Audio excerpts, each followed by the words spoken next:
As it states in the title, doctors don't always know what is best. And of course they don't. We're all human. So my main piece of advice for those who are trying to learn more and understand more about health is that you shouldn't appeal to authority. But what exactly do I mean by this?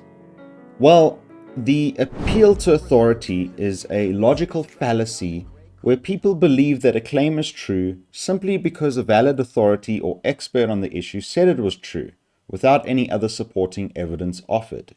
Basically, even if somebody is educated, qualified, has a fancy title, and many years of experience, it doesn't mean that they're always factual and up to date. I learned this very early on in my career, that even the incredibly intellectual, well-established, renowned, hard-working researchers and professors that were lecturing us still used to tout clinical information that had no real proven clinical validity. Many a times they were teaching us information that had already been disproven and discredited by modern medical standards. The same goes with plenty of the health information that is spread on YouTube and social media.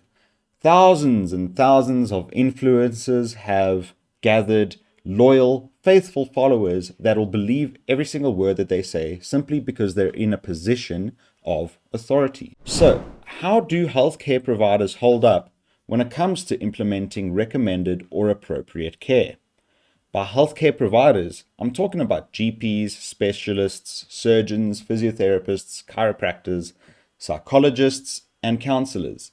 And when we mention recommended or appropriate care, we're referring to the care, management, or treatment that is given by these healthcare providers that is in line with current evidence and best practice guidelines or consensus-based guidelines. So what do I mean when I say consensus-based guidelines?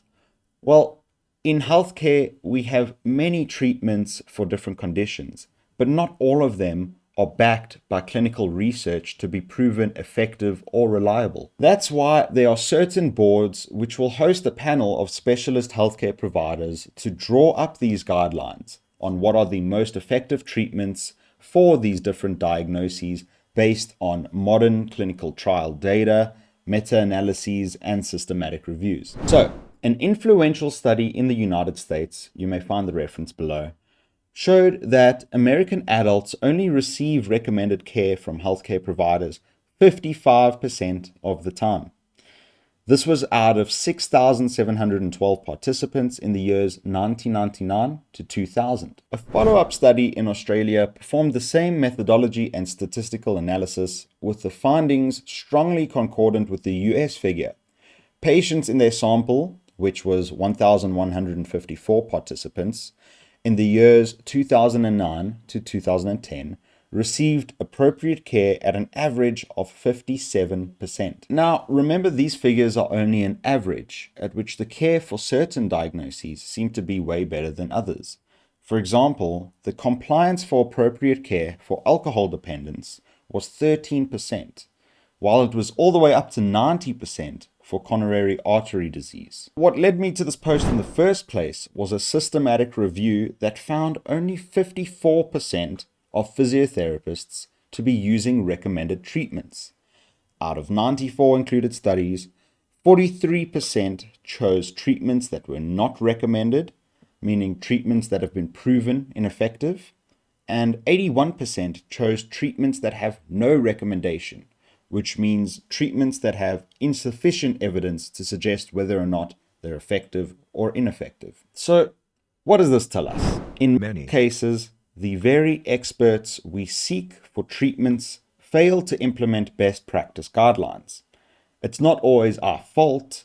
We weren't trained to treat according to best practice guidelines. But more importantly, the main takeaway is the necessity to remain critical of health-based information, especially on the internet and social media. Even if they have millions of followers, anecdotal evidence with plenty results, they coach famous athletes or celebrities, and they have a PhD, remain critical. Thank you. That's really all I have to say. Let me know what you think about this topic. I know it's a little bit controversial and I'm maybe ruffling a few feathers, but it's the truth. It is out there. A lot of information is misinformation, and we need to be aware of that.